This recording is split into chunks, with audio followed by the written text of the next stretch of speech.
Thank you, Graham, for that kind introduction and that reminder that Scotland is open for business, and Scotland is open to bright, talented people who want to come here and invest their skills and their capital and their lifetimes here in Scotland.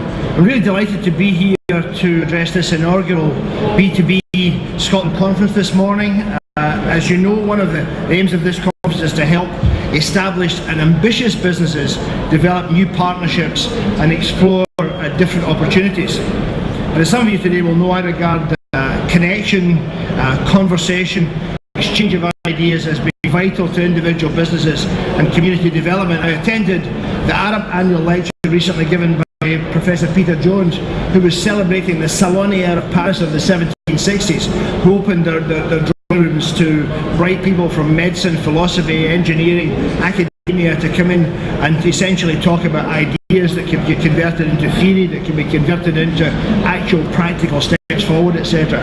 I've always favoured that, and I'm a great fan of Tom Johnson and Anders Brom that talk about us being at our best in business when we apply the principles of living systems, which are that we are ingenious and self-ordering, we are at our best interconnected and interdependent, and we're at our best diverse. We have to play to all of these strengths. So I'm confident that this conference, this conversation, is going to be a great success. And my role today is to set the scene and say a little about what the Scottish Government has been doing and is doing to support business. I'm sure it won't have escaped the attention of many of you here that we're rapidly moving towards the end of this parliamentary session. The Parliament dissolves on the 23rd of March, and for me it's going to mark the end of an exciting and fulfilling chapter in my life. So you'll understand that my speech will cover the achievements of this government over the last 4 years within my portfolio of enterprise, energy and tourism. And I want to talk about the economy, the Scottish budget, and highlight a few of the key achievements within the renewable energy sector and the tourism sector. So let's start with the economy. We have witnessed the deepest global recession in recent memory. It was felt by all economies, small and large. The Scottish economy experienced 5 quarters of falling output and suffered a sharp rise in unemployment as firms reacted to the collapse in demand. And while I don't want to dwell too much on these difficulties today, we must keep pressing to make sure that regulation works and is able to protect the real economy. And that's in the interest of everyone. I've been reading recently Ken and William Hopper, who are asking this question. The question they're asking is, do you think that China and India are going to allow Wall Street and the City of London to cream the profits off the top? The answer to that is certainly not. We've therefore are duty bound to make sure that we help Wall Street and the City of London to come into better alignment with the real economy if they're going to be competitive for the long term and if we're going to be competitive. And there's a lot of literature being written on what's happening here with the global economy. Capitalism is the best thing we've got. It's just too unstable at the moment. We need to have regulation that protects and creates a new level of stability.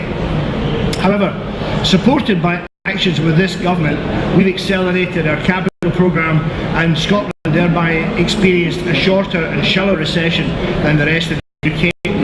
We moved out of recession at the end of 2009. The recovery accelerated in the middle of 2010 as growth spread across the Scottish economy. In particular, we've witnessed a strong recovery in the construction sector, which expanded by over 18% since the start of 2010. Real evidence that John Swinney's capital expenditure acceleration had an impact.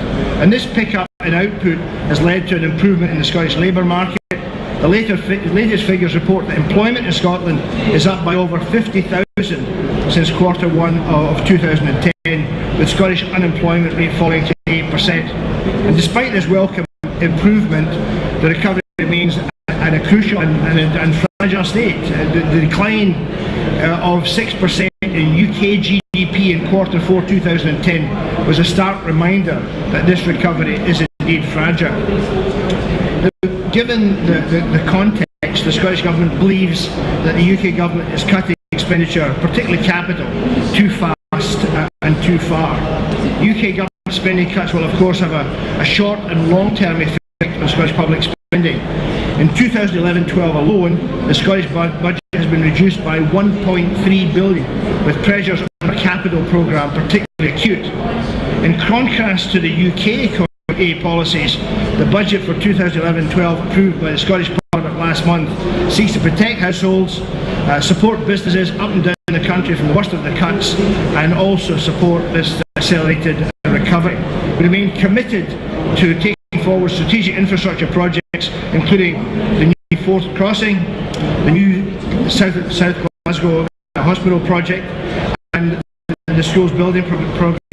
We're diverting resources to support employment and small business, and that includes an extra 10 million that will support employment creation in Scotland, focused on new starts and encouraging sole traders and small firms to take on new employees, a measure we hope will help up to 5,000 people get into the world of work. In addition, an additional 11.5 million will increase the number of modern apprenticeships to a record 25,000 in 2011-12. A further additional 10 million in funding for work with the third sector, aimed primarily at supporting 60 to 25-year-olds who've been unemployed for 6 months or more to get into employment. Also, we've got 23 million allocated across 2010-11, 2011-12 to fund colleges to support 1,200 more college places in 2011-12 and provide additional funding for college bursaries. And a £16 million boost to the private sector investment housing programme is going to expand the open market shared equity scheme and also introduce an infrastructure loan plan. An increase in the funding of urban regeneration with 6 million more than was originally planned to be put forward. So we can fund these new measures in spite of the considerable reduction in budget next year, as a result of the steps we've taken to manage and reprofile our programmes to free up necessary resources. We could do more, but we're constrained by the current devolved settlement, and that has reinforced the clear consensus that the current devolution framework requires urgent reform. While some favour small changes in the current framework, such as those advocated in the UK Government Scotland Bill, the Scottish Government is clear that the future prosperity and development of Scotland is best served by bold reforms and having greater fiscal responsibility. I always like giving that message to a business audience. We're running the country at the moment on a housekeeping allowance. Every business in this room runs both sides of its profit and loss account, and its balance sheet, and its cash position, and its notional share value. That's the feedback that we need to get the optimisation. So that fiscal responsibility would give us the ability to build on the measures we've got and more, and create more confidence in Scotland. For example, we could increase Scotland's competitiveness by significantly reducing corporation tax. We would also have the opportunity to provide more tailored supports to key sectors and emerging industries. For example, we'd be able to provide tax relief or credits to key growth sectors such as life science, computer games, etc. And such reforms would encourage greater private sector investment and in turn increase sustainable economic growth and support employment across Scotland. I see full financial responsibility as a framework that would give us huge opportunity to build a society which truly reflects our values and aspirations. It would put our ambitions as a nation within reach and essentially build more of us coming together in genuine common cause. But in Scotland, home of golf, we play the ball as it lies, and throughout the recession we've used the full range of available powers and the options to support businesses, jobs and communities. And one of the most successful interventions we made was to increase our investment in rate support for small business through the Small Business Bonus. Since that was introduced in 2008, the Small Business Bonus has saved tens of thousands of Scottish businesses, something in the region of £300 million. And that £300 million has been invested in the growth of these businesses and indeed in the survivability of those businesses. And I've heard from many businesses throughout Scotland that the scheme's been a lifeline to them, both in town centres and rural communities, through the current economic difficulties.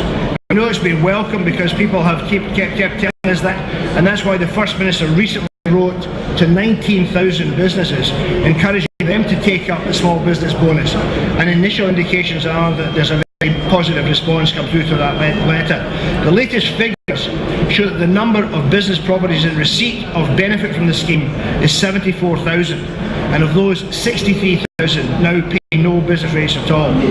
Moreover, we've confirmed the continuation of the scheme next year, and eligible businesses can save up to £4,200 from 1st April 2011. This is the most generous business rate scheme available in the UK. We've also ensured support for small business through other routes.